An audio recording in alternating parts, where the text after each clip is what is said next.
right, everybody. Hi, my name is Wendy. I'm one of the trainers at ARMLS.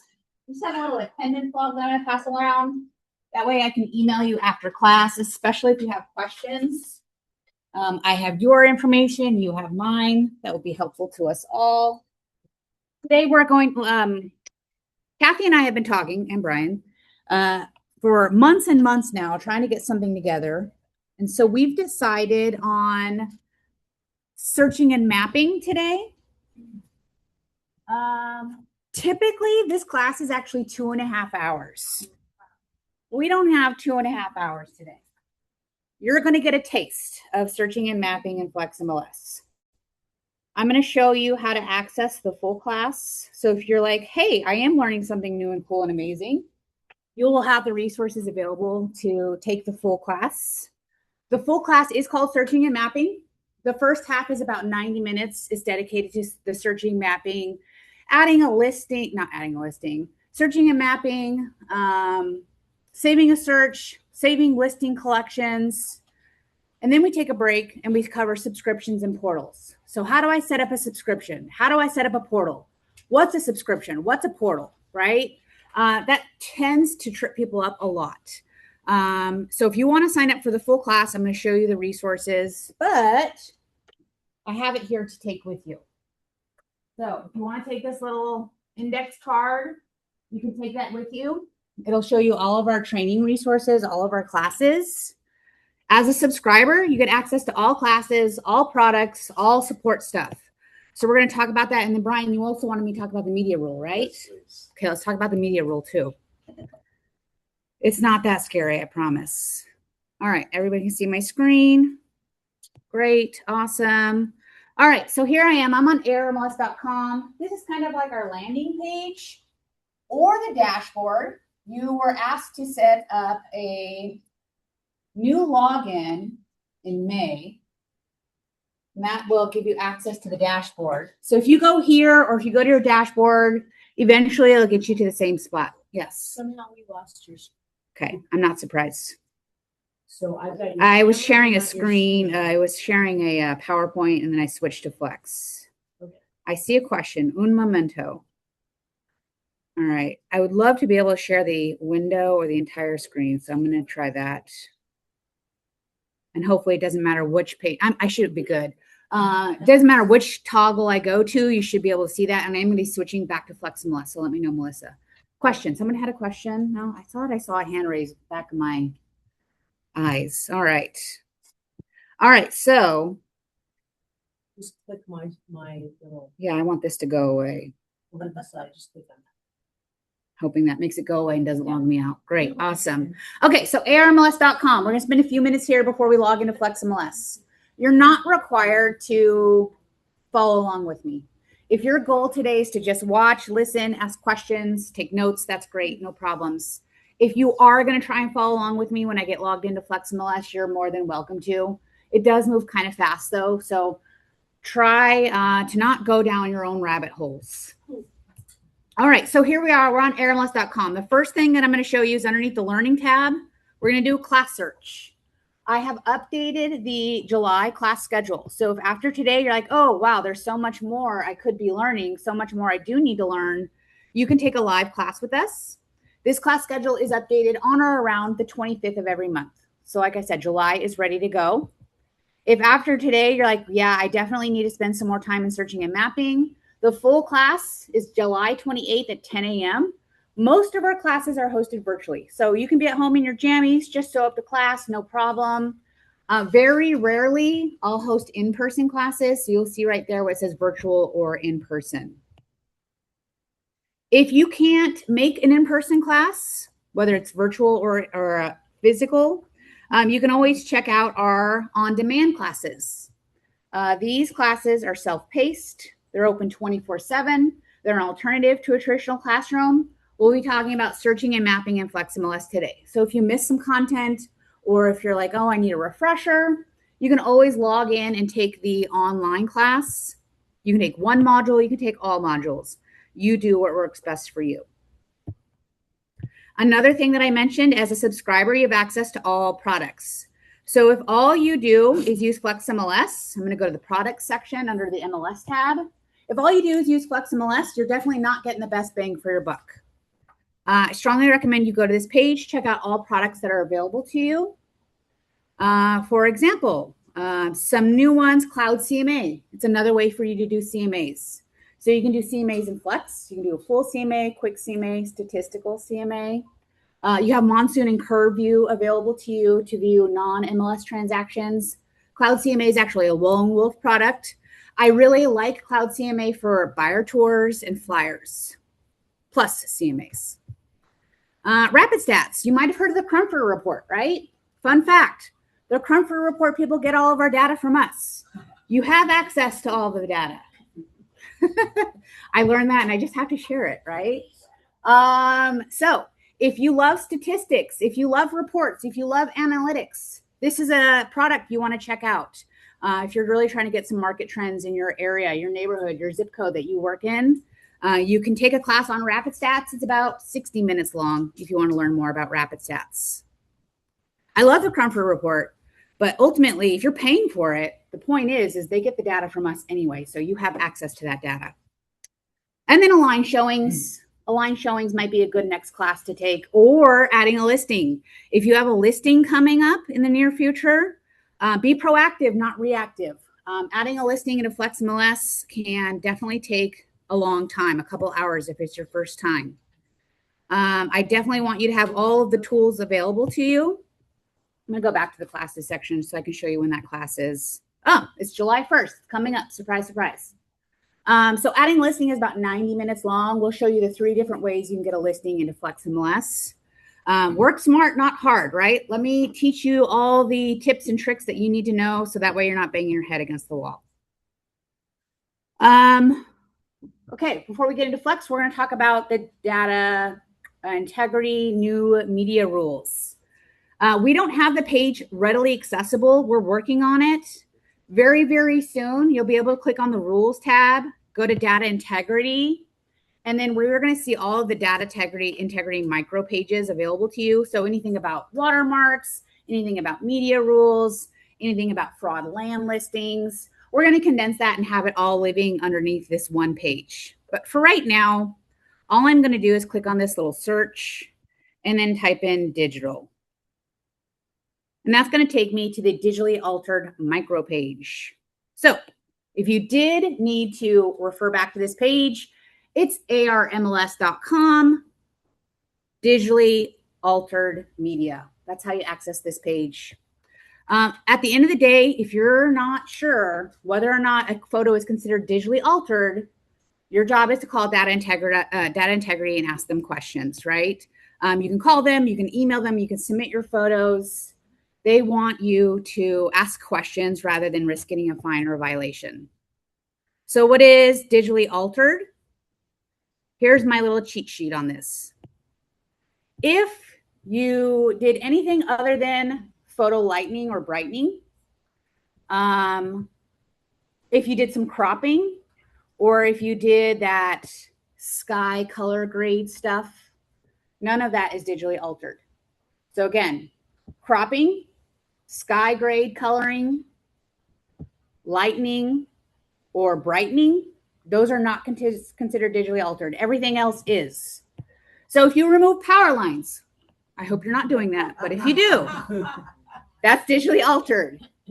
If you have a blank canvas and you change the paint, you add some furniture, you add a fire to the fireplace. Isn't that surprising? If you add a fireplace, if you change the paint, if you change the carpet, those are just a few examples of what's considered digitally altered. So it's really easy to define what is and isn't digitally altered. Remember, what's not digitally altered: cropping a photo, changing the sky. Don't change the sun orientation, though. I wouldn't do that. That's not good.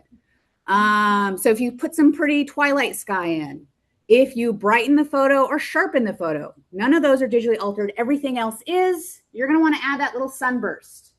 So when you're adding your media files in FlexMLS, you just click on that little image. It'll give you the digitally altered watermark. Where is it? It's right there at the top. It'll say digitally altered at the top. and you'll be good to go. You'll be compliant with data integrity. We have FAQs on this page. We have more information about other watermarks. We're still in the educational phase, right? So if you make an oopsie, don't worry, data integrity will call you and say, hey, don't do that. That's bad. After November, they'll start the rules enforcement up to $200 for a violation. So the name of the game is be proactive. Don't be reactive. If you think you're on the fence, do I need to add a digitally altered watermark? Call data integrity. Submit your photo to data integrity. Ask them questions. Don't risk getting that fine or violation. All right, questions on digitally altered. Yeah, makes sense, right? Okay.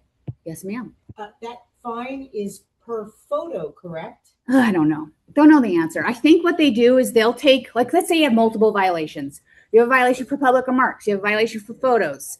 They're going to take the highest fine and just say that's the fine. Pretty sure that that's the case. Ask data integrity, though. They're the experts. I don't have those insider information. But I should add that as an FAQ. I think I might do that one day. If you have multiple photos, is that multiple violations? That's the question, right? Okay, I'll ask them, Melissa, and I'll give you 100% confirmation so you can sleep well at night. Okay. Just want our agents to know. Right.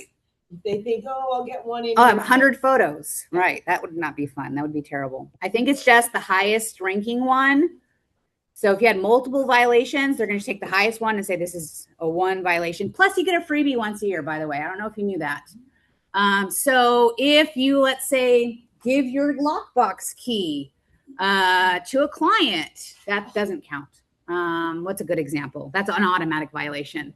Let's say you do an oopsie in your public remarks. You put your brokerage information in public remarks, which is a no-no.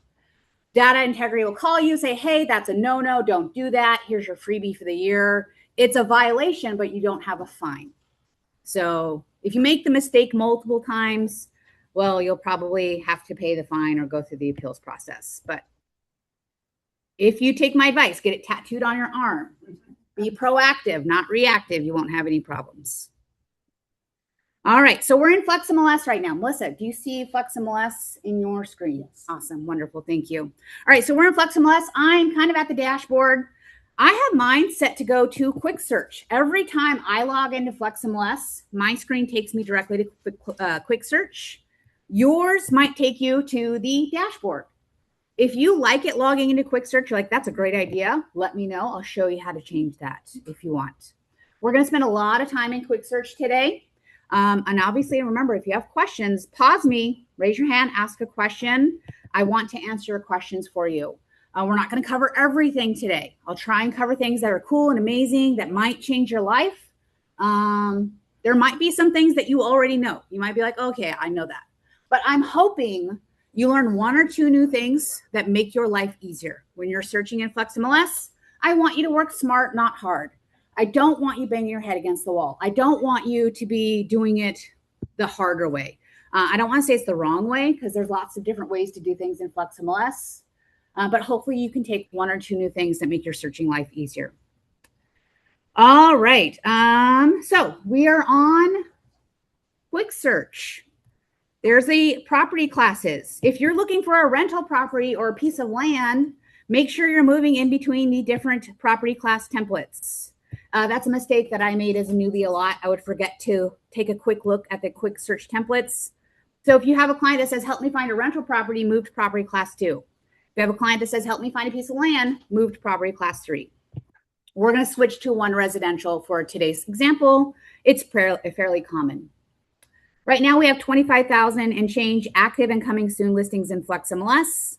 I'm going to talk about some tricky fields that might trip you up, fields that are a little bit confusing. If I skip over something and you have a question, let me know. I have active and coming soon as the predefined statuses. So if you want multiple statuses, let's say I want UCB and CCBS, I'm going to hold control on my keyboard to activate those multiple statuses. If you have a Mac, you're going to press Command. But now I've highlighted those statuses. Let's say you just want closed listings. You're going to be doing some comps or looking at comparables. If I click on close, you're going to see this number skyrocket to 2 million. There are over 2 million closed listings living in FlexMLS. Nobody wants to do comps for 2 million, right? That's not fun. Let's click on see all and select date ranges and make our searching life a little bit easier. I'm going to go ahead and select close of escrow. So now I'm looking at off market for close of escrow only. Right now I have a calendar up. If you like the calendar view, great. Keep it on the calendar view. So I can look at close of escrow for the last 90 days, or let's say Q1. What year is it? 2026. There we go. All right, and I'll go ahead and do yesterday. So now I'm looking at close of escrow between these dates, no cities, nothing else has been selected. You can switch on these little forward and backwards arrows. They kind of look like equal signs if you're far away, if you're squinting. Forwards and equal, they look like equal signs, but they're really forwards and backwards symbols. So if you can click on that, and now I'm changing the way I'm looking for close of escrow to 182 days back. You don't have to keep it on that. 182 days is roughly 6 months. So maybe I want 6 days back. I'm just changing it to the number 6. You can cycle through the word days. Cycles days, months, years. So if I click on the word days, it's now going to look at close of escrow 6 months back. If I click on months, it's going to look at close of escrow 6 years back. So you pick your poison. You do what works best for you when it comes to off-market searching, whether it's the days back view or the calendar view. It might be specific to each client's needs. I'm going to refresh FlexMLS by clicking on Quick Search. Anytime you're done with whatever it is you're working on, you want to start something new, click on Quick Search. It's a database, not a search engine. Quick Search is always the fastest way to reset the database. Let's look at cities and zip codes. I can do a city search. I can do a zip code search. I don't recommend you marry those together. Do one or the other. So if I do a city search, I'm going to activate cities. And then I'm going to look in Phoenix. And I'm going to look in Mesa. And I'm going to look in Tempe. So that's totally fine. Makes sense. I'm sure you guys do this every day. Why do you not want to do a city search and a zip code search? Let's say, for example, I type in a Chandler zip code, 85286. I got no results. FlexMLS is very confused. It doesn't understand. It says that doesn't exist. Well, of course it exists. But this zip code doesn't exist in these cities. So either do a city search or do a zip code search. Don't try and do both of them together, just for funsies.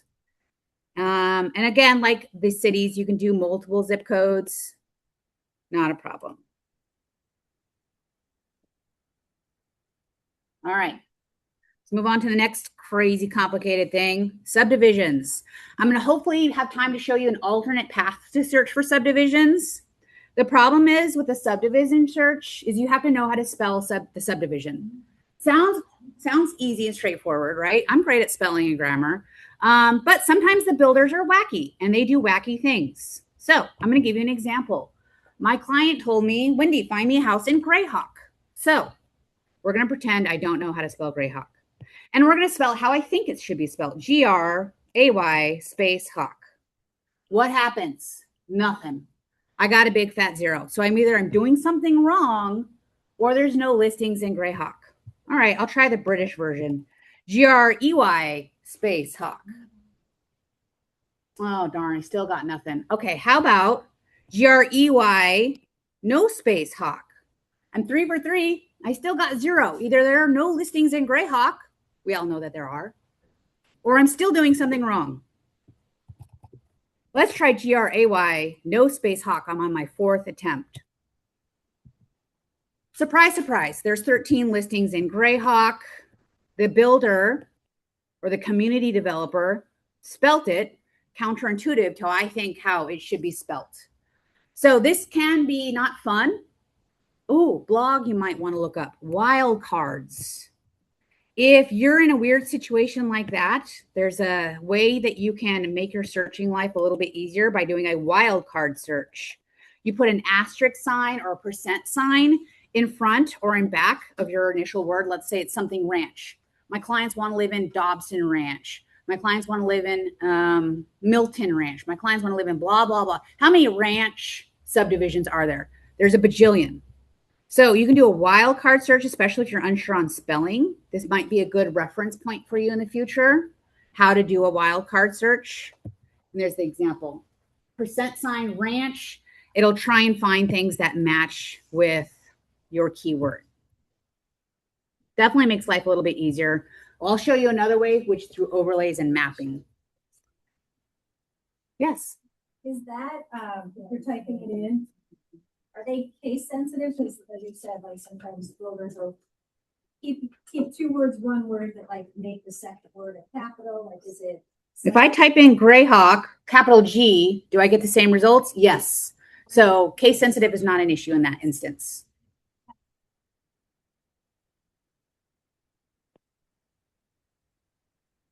It should not matter.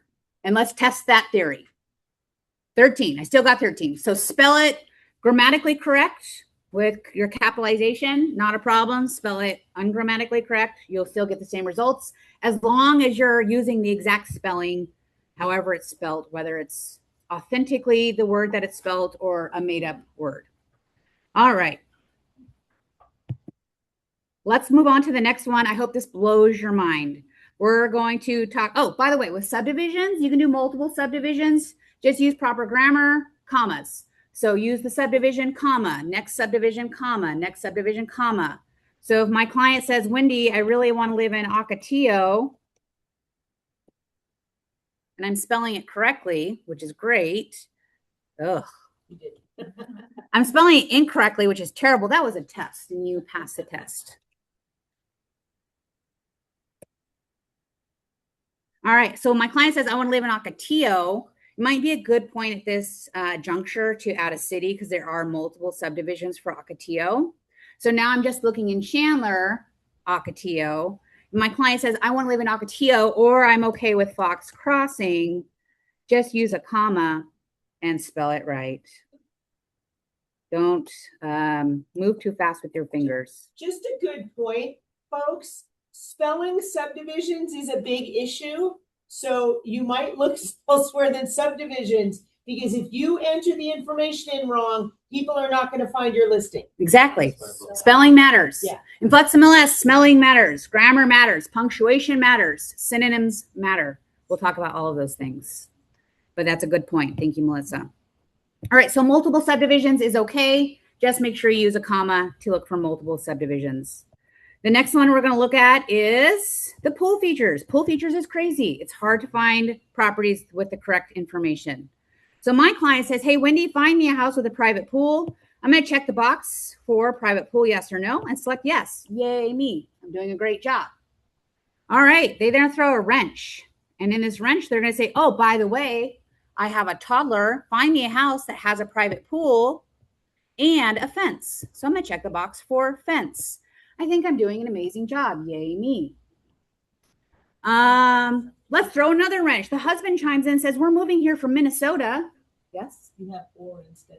You're going to teach this class next. I promise you. You're teaching it next. You know exactly where I'm going. So I'm going to find a house, not only with a fence, and I also want to click on heated. Yay, me. I'm doing a great job. Look how many properties I found for my client. If you were a 70s or an 80s baby, you're going to remember the show Schoolhouse Rock. And they taught you about conjunctional phrases. So in FlexMLS, conjunctional phrases are important. Right now I'm filtered to or. So I'm telling FlexMLS, find me a house with a private pool or a fence or a heater. Not both. My client said and. I have to change that word to and. I'm going to click on the word or, and it's going to go to not. I'm going to click on it again. It's going to go to and. I'm going to click on the word or, it's going to go to not. I'm going to click on it again. It's going to go to and. And or not. It cycles through those 3 conjunctional phrases. And now I only have 252. That's a far cry difference than the 2,000 and change that I thought I found earlier. So conjunctional phrases are important. My client said, find me a house with a private pool and a fence and a heater. 252 options. I have not even added a city. I've not added a price. I've not added bedrooms, which is my next point. Go to a blog. Blog is a great reference. Underneath the support tab, ARMLS blogs. You can read through these articles if you like to digest information later. My next point is less is more.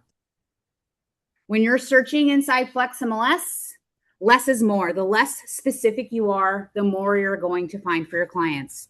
But surprise, surprise, when you're adding a listing, it's exactly the opposite. More is more. Yes, I'm so glad we were on that same wavelength. More is more. When you're adding a listing in FlexMLS, more is more. The more you add, the more people are going to find. When you're searching, less is more. The less specific you are, the more you can find. So here's my example. Maybe my client is really kind of iffy on that heated option, right? They can add a heater pump later on in their lives. I'm going to go ahead and take that off. Let's see how much more I find. I tripled the amount of available properties, 964, just by removing that heated option. So when I do go back and narrow things down by city or price, I have a lot of properties that I can search by. Try and get your clients to be as less specific as possible. It's not always the case, but if you can be less specific, you're going to find more and more properties for them. All right, that was pools, super tricky, and or not. There are lots of different fields that use and or not. It's just not pool features. There are other things. So I'm going to click on add a field. And by the way, everything that we're talking about right now is just to make your searching life easier. It has nothing to do with actually helping clients, right? We're going to get to that in a moment. It's called saving a search. But right now I'm teaching you how to use FlexMLS, how to use a search template to your advantage. So I clicked on add a field, and you're going to see there's a bajillion different fields here. If you wanted to take a class on this, it doesn't exist. We would be here for a week talking about all these different fields. I usually don't go and search through the scroll bar. I do something that makes my life easier and find a field. So if my client says, find me a house with a golf property, I just do a keyword search for golf. And I found out it's under property descriptions, golf course or golf course lot. One of my clients says, Wendy, find me a house with an HOA. Either I love my HOAs or I hate HOAs. They'll know exactly how they feel. So you can add the whole category if you want, everything underneath HOA, or just that single item, HOA, yes or no. So that way you can choose HOA, yes or no, right out the gate. Another field that I like and use often is kitchen features.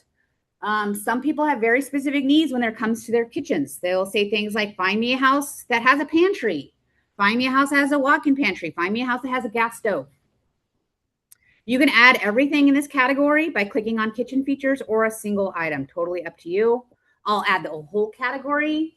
You'll see here that it is one of those and or not fields. So if your client says, find me a house with a pantry, make sure you're filtering it to and. The last one, you might not do this. If you haven't done it yet, I strongly recommend you start using this, is public remarks. There are some things that don't exist inside FlexMLS. The only way you can find these said items is via searching public remarks. What are those items, for example?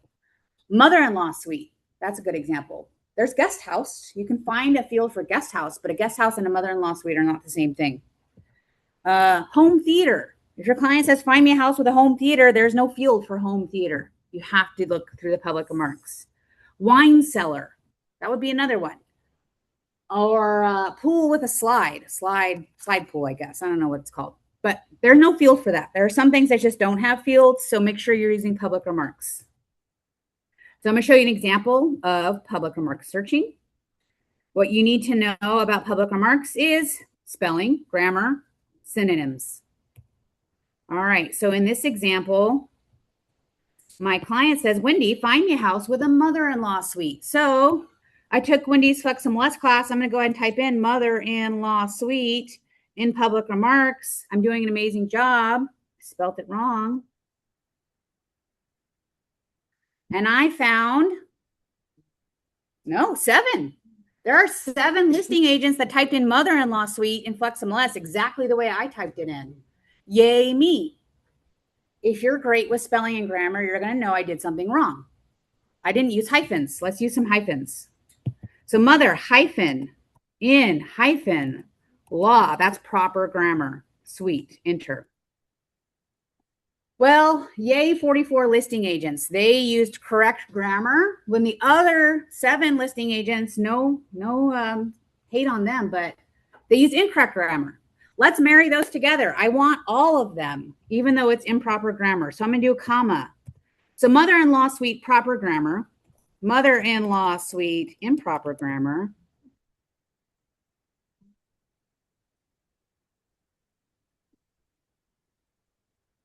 Marry them with a comma. Now I should get all of them, about 50, 51. So yay, I found everything that has mother-in-law suite. If you're great with synonyms, or if you think like a listing agent, people use other phrases. Anybody have an example of what a phrase is? Casita, I love it. Comma, casita. Well, now I found 758. That's a super popular phrase, right? It's not all of them, but the vast majority use the word casita. What if you use the word ADU? Comma, ADU. Well, now I'm getting even more. Keep your additional dwelling unit. Who asked you? You? Okay, additional dwelling unit. What if you want to spell out additional dwelling unit? Great. What if you want to use the term next gen? You can, but FYI, that's a Lennar Home trademark term. Try multi-generational, right? Exactly. Put on your synonym hat. Go back to, I don't know, 8th grade. I don't know when I learned that stuff, but synonyms are important. Use as many synonyms as you can, and you'll get more and more results. One person told me granny shack. Let's see what happens. It only happened one time that I actually increased my search with granny shack. Turns out that's not a popular phrase. Nobody's using that. Yes. No, do that search. When I look at the properties, it says the lot you can build an ADU. So it's not really a. Excellent. That goes to my next example. Yeah. You know exactly what you're doing. You've had this result before. Well, I was very frustrated because. So the point of using public remarks, which leads to my next point, so I'm glad you asked, is you have to read through the public remarks. You can't trust what you see is actually there because it might say things like, imagine joining your mother-in-law this beautiful ADU, right? Just because you typed it in and found it in public remarks doesn't mean it actually exists. So here's my next example of why you need to actually read through the public remarks. Because I'm telling you, your clients will not be happy with you if you go show and it actually doesn't have it. So here are some examples. I'm going to add public remarks again. And this time I'm going to look for home theater. By the way, there's a British version of home theater if you want to use the British version. I'm not going to go that far. So we have found 48 results. So my job is to do my due diligence and actually read through the public remarks. Inside the public remarks, you're going to see things like, imagine this bonus room as a home theater, right? Or this house has HDMI hookups, perfect for a home theater. So when you're actually looking in the public remarks, you did a keyword search for home theater. It's your job to actually read through those listings and make sure that there is a home theater. Here we go. This one says, lighting premium home theater package with speakers. Does this one have it? Yes. What about this one? Home theater, entertainment. What does it say that? Right here. Bonus offers an extra bonus room that can be used as a game room, entertainment room, home theater. So if you go show your client this house and they said, find me a house with a home theater, and you show them this, that might not be satisfactory for them, right? Because this says, imagine a home theater, not this house has a home theater. So super, super important that you're reading through the public remarks. Yes. If you're done with, when you're done with this, could you show how to find Realty One Group open houses? Active, I can walk you through it if you want. Just go active listings for a company. That's what I was going to, you're challenging my training brain today. I'm going to go to open houses first. So I'm going to go to write it in, add a field. Okay, so you want. So search for active and coming soon. You want open houses to be in public remarks? Is that what you're saying? No, not okay. All right. I'm in active and coming soon. and then go to add a field, Okay. company. So if you're looking to do open houses and you look up your office number here, you're not even gonna get everybody in his office because there are more doors than your office, right? We want listing selling company. You want company, not office. So you have to go listing selling company. And then you're gonna type Realty One Group. Do I do the office code or No. just Realty One No, Group? you're Good to gonna type know. Realty One Group. Because for instance, you guys all know Russell Shaw, right? So Russell Shaw has an office next to my office. So if you just chose my office, you wouldn't get Russ's listings, right? People don't understand that. He has a door, he has a different number in ARMLS. So even though you guys know us as 8 offices, we probably have about 22 doors Office codes. that are office codes. Mhm. So you need to go to Realty One Group. If you click find, you're going to see 3 companies. Do you want me to keep listing and selling? You can do both. It does, Okay. yeah. Just put find. It does. We're only looking at listing. Now you'll see Realty One Group. Nothing after that. That is the entirety of corporate Realty One Group here in Arizona in ARMLS. The other 2 are Realty One Group Integrity, which is in Tucson, and Realty One Group Mountain Desert, which is to the west, north, and east. So you just want to click on the very top one, and that is going to give you the 1,400 plus properties that are active or coming soon with our corporate Realty One Group agents.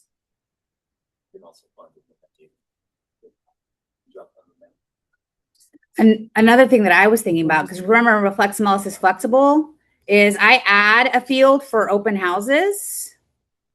You should be able to do a search for open houses. Well, this is if they want to call somebody to say, can I hold your listing open? Gotcha. Not if there are open houses. You can also Sweet. find it like.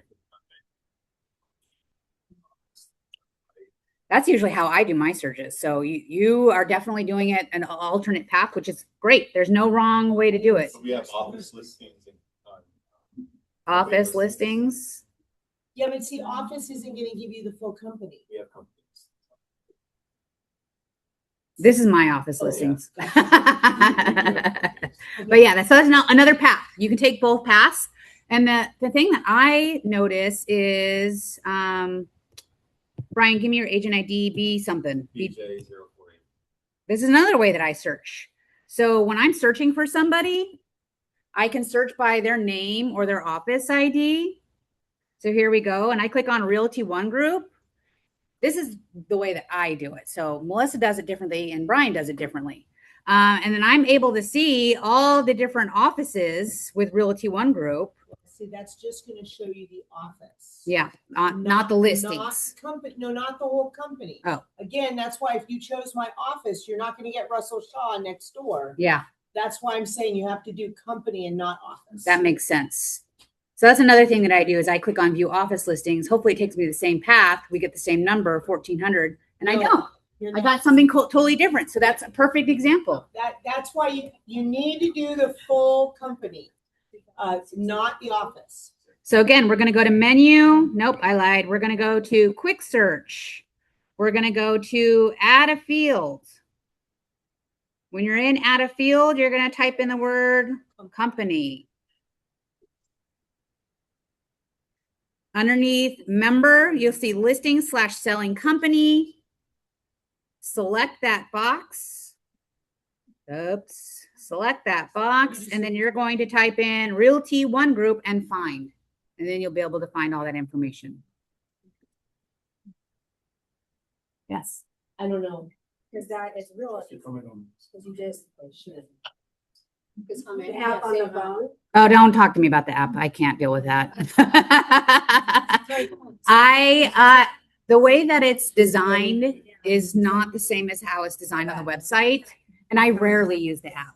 So, I mean, it's the same data, but I'm just not proficient in how the app works. And I'm really hoping they redesign it.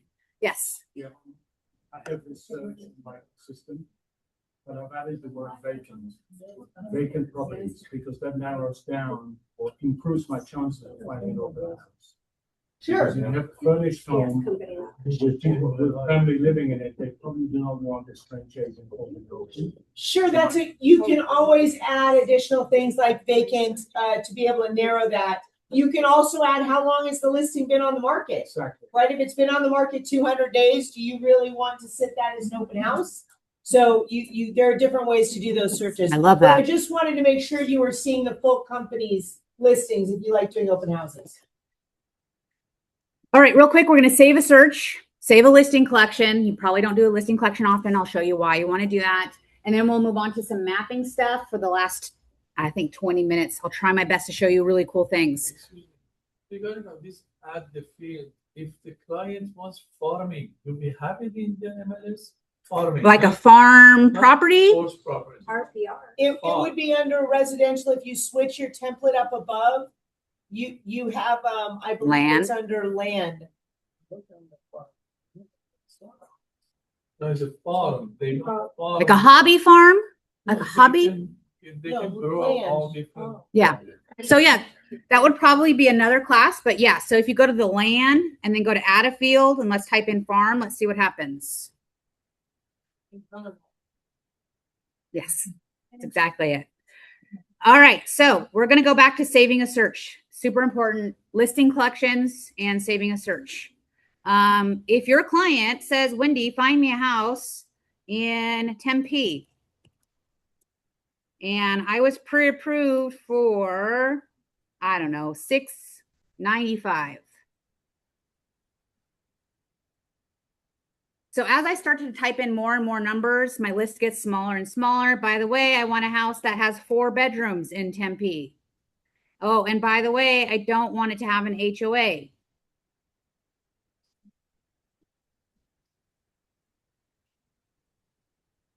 All right, so I should get a nice small list. Actually, let's do HOA, yes.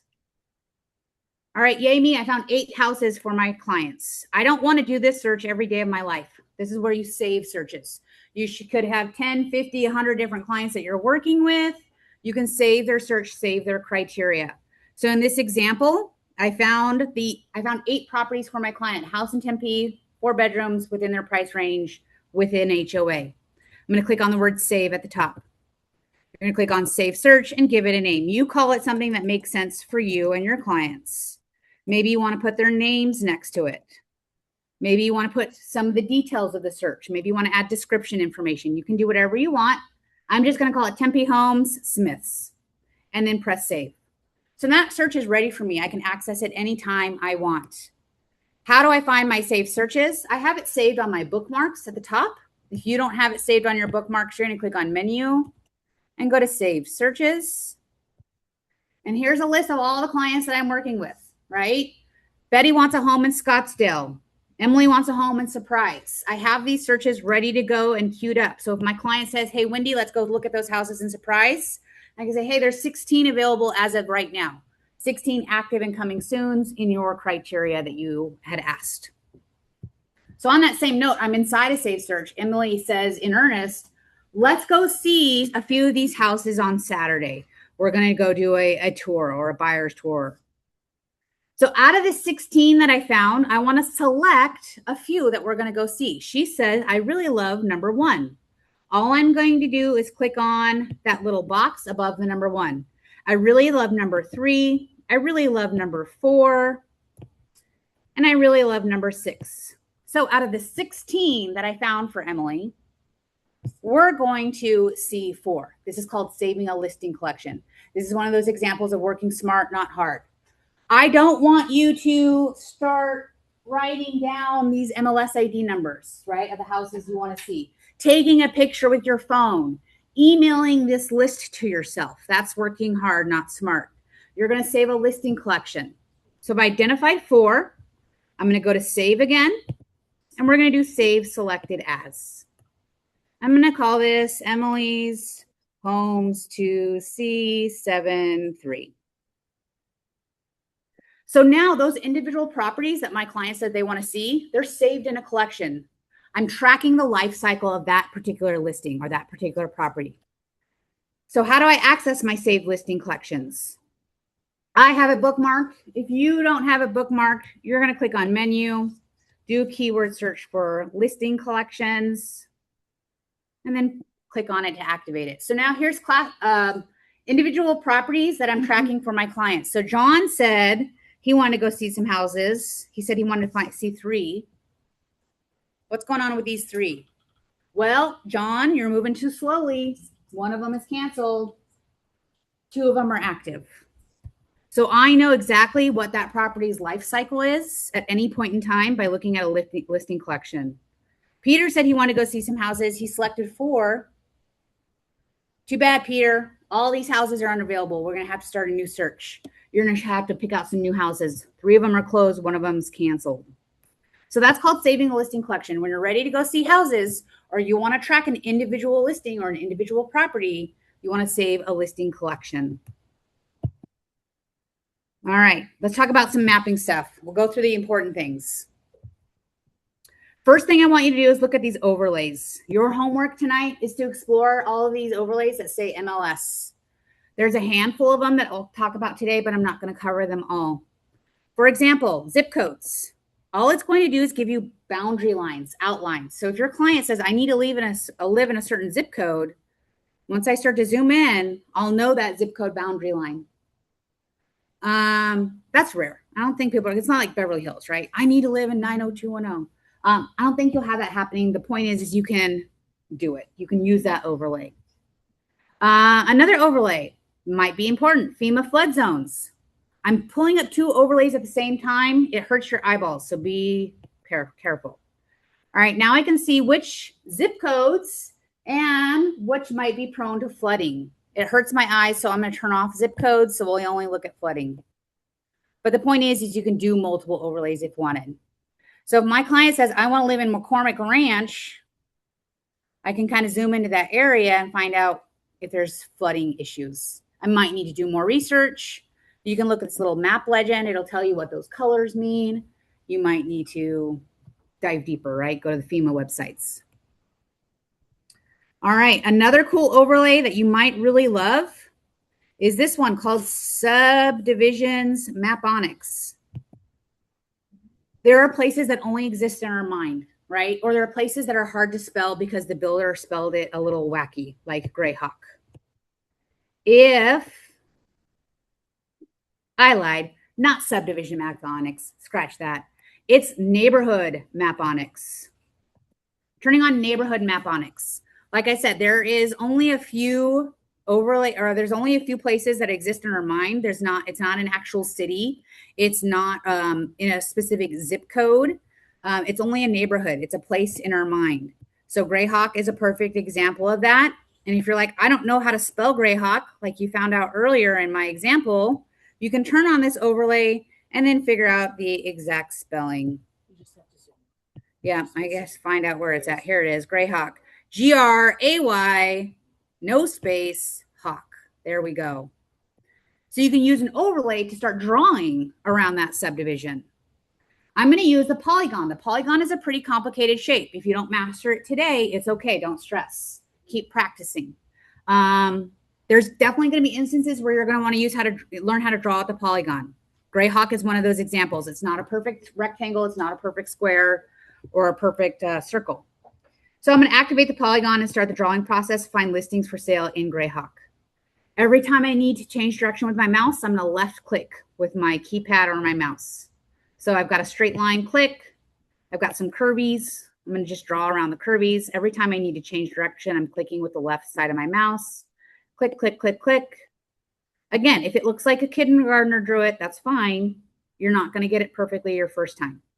All right, so I like the way this looks. I'm done drawing. How do I make it stop? I'm confused. I see you struggle with that before. Double click on the left side. Once you double click, it'll turn from purple to blue. And then it's going to show you all the active and coming soons within Greyhawk 84. So sometimes drawing with a map is important. Again, there are places that only exist in our minds, or maybe we're not familiar with spelling. And you're like, well, where is this? How do I find it? Here's another example. Arcadia. Arcadia is not in a city. It's not a city. It's kind of mirroring Scottsdale and Phoenix. It doesn't have one zip code. The only way I'm going to find houses for my client in Arcadia is by going to the overlays, turning on neighborhoods. I need to zoom in. Right now, it's just showing me the boundary lines. I'm going to zoom in a little bit more, and it's going to start showing me names. All right, fun fact. We have Monterey Arcadia. We have regular Arcadia. We also have Arcadia Light. So if your clients want to live in Arcadia, but they don't have Arcadia money, maybe Arcadia Light would be happy for them, right? So if I want to find a house for sale in Arcadia, I can try and use a circle, a rectangle, but that's not perfect. It's like a little weird. I need to use a polygon. All I'm going to do is activate polygon, start my drawing process. And I do this all the time. So I've pretty much mastered how to draw. When you're done, double click. It'll find all the houses for sale in Arcadia. That's a relatively uncomplicated shape. 1, 2, 3, 4, 5, 6, 7. 7 points. That's not particularly hard to draw if you needed to just quickly find a house for sale in Arcadia. But there are other neighborhoods that are really complicated and really time consuming. And trust me, you don't want to draw these shapes every day of your life. So let's go ahead and turn on neighborhoods again. And what I'm going to do now is show you how to find a neighborhood and save it so you don't ever have to draw it ever again. Verrado. Verrado is crazy complicated. I don't want to draw this every day of my life. I'm going to do it one time. We're going to do it one time and save it so that way we never have to draw it again. So my goal right now is not to find active listings in Verrado. My goal is to save a shape so that way it's in my shape library. We're going to click on Polygon, start your drawing process.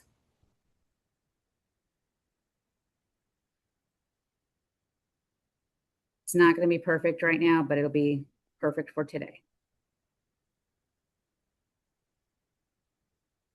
All right, I'm done drawing. It's going to find all the active and coming soons. That's fine. I don't care about that right now. My goal is to save it. I'm going to click on the word save. Save does lots of different things. In this instance, we're going to do save polygon as my map overlay. I'm going to call this Verrado. And I've already had something called save as Verrado. So I'm going to call it Verrado in today's date. This is just for me. I wouldn't worry about dates. I just do this a lot. So I probably have Verrado saved already in my shape library. All right. So it's another day, another week, another year. I'm at lunch. I overhear somebody say, oh, my agent can't find me the right house in Verrado. And guess what? You have a shape saved for Verrado. You can quickly find that information. Well, Mr. and Mrs. potential client, let's go ahead and find you that house in Verrado. I'm going to go to my shape library. I'm going to click on browse. I'm going to find Verrado. It's probably at the bottom. I'm going to double click the word polygon and then voila.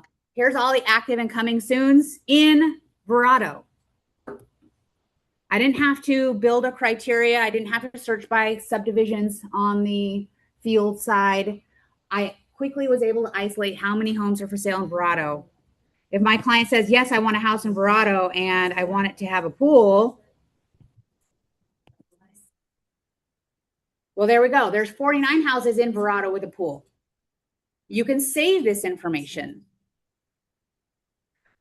So if you are using map shapes, you don't have to just do it one time. You can save this information. I have lots of other examples. This is why you might want to take the class in the future. But one that I drew was Phoenix, Tempe, no airport. My client said, Wendy, find me a house in Phoenix or Tempe, but I don't want to live next to the airport. So what did I do? I drew a circle around Sky Harbor. I activated Phoenix and Tempe as my cities. And I said, find me a house in Phoenix or Tempe, but not in this circle, which is Phoenix Sky Harbor. So you can save those shapes. If you draw, if you're using that as a search criteria for your clients, that might be something that you want to do. All right, last example I think I have time for today is locate the address. So there's lots of different drawing tools here. The full class, Searching and Mapping Flex ARMLS, will discuss all of these. But we're going to go ahead and look at the push pin. So your client may say something like, I live at blah, blah, blah, or I work at blah, blah, blah. I want to lessen my commute. I want to be within a 5-mile drive or a 15-minute drive of my office. What you can do, or here's another example. Here's my kids' school. Find me a house in my kids' school neighborhood. So I'm going to go ahead and activate the push pin, and I'm going to type in address. And in this example, I'm going to do my work, 130 South Priest Drive. You need either the city or the zip code. I don't think you need both. So city, and then state or zip code and state. I'm gonna hit locate. So now it's gonna find it on a map. As I say, hey, is this the address? Yep, that looks right. It's off Rio Salado Parkway in Priest. So I'm gonna say use this location. And now I can use some drawing tools. I can do a radius search. My client said, find me a house within, I don't know, 3 miles or 15 minutes. It is a mile search. Don't use minutes, but usually miles per minute is reasonable. So I'm gonna do 4.75. Find me a house within a 4.75 mile radius of this address that I located. Hit create radius. And now it's going to find all the active and coming soon listings within that circle that I created. That's a lot. If I need to narrow things down, like, oh, they want an actual house, or they want it to have 3 bedrooms. There we go. So it's going to find all the active and coming soons within that 3.5 mile radius. All right, anything that maybe I didn't cover because we do have 10 minutes left that you're like, well, I was really hoping that you would explain X, Y, and Z today. Is there anything on your mind that you have questions about? Because now is your time to ask any questions that you might have. Yes, sir. I'm not sure how you excluded the Sky Harbor Airport. I know you did this circle, but how do you exclude it? Because we have 10 minutes, I'll show you. Normally, that's something I would say you'll want to go to the full class for, but we do have time. And I do like to teach on this. So let's say in this example, I want to live in Chandler, but I don't want to live next to my ex-husband. Do clients ever say that? I don't know if that's a legitimate thing, right? So find me a house in Chandler, Wendy, but my ex-husband lives at this house. I'm just typing in an exact address. You don't have to do it this way. This is just one of many ways you can do things. All right, so I'm going to find this address in Chandler. This is the ex-husband's house, right? I'm going to say use this location. Yes. All right, so I pinned that particular address in that search. At this point, I'm going to do a radius search. And I'm going to say a 2 mile radius around this. So what it's going to do right now is at this moment in time, it's finding me houses within a 2 mile radius of this circle. I want outside of this radius. So I've got Chandler located. If you go to the word circle within, you transfer between 3 different types searching within a circle, not within a circle, and at the intersection of a circle. So I'm going to change the word to not within. And now it's going to find me all the houses in Chandler, right, but not within a 2 mile radius of that particular address. One way you can do things. There's another way. You don't have to use the push pin. I'll show you the other way for funsies. I can just draw on the map with the radius, right? So in this example, my client says, Wendy, I want to live in Scottsdale, but I don't want to live next to the airport in Scottsdale. I don't even know where it's at. I know I was close. It's the 101 and just Raintree, I think. zoom. It's right near Carolyn. Where you see Carolyn, that's the airport, the little gray strip. This one right here. Yes. Right. So I want to live in Scottsdale, but I don't want to live next to the airport. So I'm going to go ahead and activate the circle, start drawing around the airport. And now it's going to first find me all the listings within the airport area. I don't want that. I want without. So I'm going to click on the word within. It's going to go to intersection. Click on it again. It's going to go to outside of that circle. So not within the circle. So now it's telling me, well, there are 2,106. Sometimes it gets confused. If it's stuck doing something, right? You're trying to do something on the map and it's still showing you all the shapes within the circle. My little cheat is I go to the list view and then it's going to show me all of those listings. Come on, buddy. It still doesn't like me today. Let's try details. The point is, It's not me, it's the computer, I promise. It's just a little bit slow when you're doing these types of map searching and I'm changing it to not within. It sometimes doesn't like me because I move a little bit faster than the database. But there we go. Now it's finding 98, which is better, but it's still showing me on the map within the circle. I want it to visually show me outside of the circle. And it's not. So I need to be patient and it'll eventually show me that information. But the number is, I'm on an intersection. That's why. That should. Yeah, so it was 2100, not in the intersection. It's just not showing me that information visually on the map. I got to give it a second to think. I've asked FlexMLS to do a lot today, so I'm going to be patient. But essentially, these are all the properties not within the circle, even though right now it's saying it's within the circle. It definitely gets confused. Maybe I'll add another element here. It might like me a little bit more.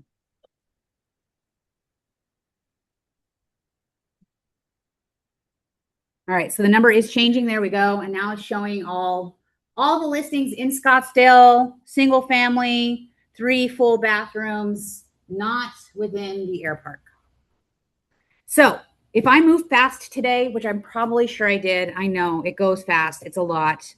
If there's things that you missed, 1, sign up for a class. Every month you can take a class with ARMLS. We teach this topic in real time. You can ask questions with an instructor. The blog is a terrific resource for you. So if there's something that I covered, like, wow, that was way too much, you moved too fast, that's fine. Just do a blog keyword search and or not, for example. We have written content. I like to think of the blog as a little library of information. So it's going to give you the information that you need on one single topic. This happened to be and or not. Other questions was, how do I draw a shape not within a circle at the intersection? Or how do I save a polygon? Just do keyword searches on the blog. Another cool thing that I want to tell you about is support is a great resource to you.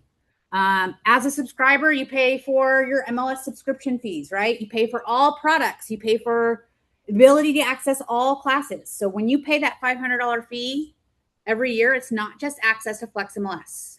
It's Flex. It's the tax records. It's all products. It's all training. It's all support options.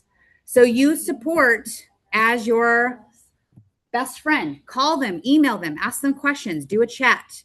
We're open 7 days a week. Limited hours on Sundays, closed for major holidays like Thanksgiving, for example.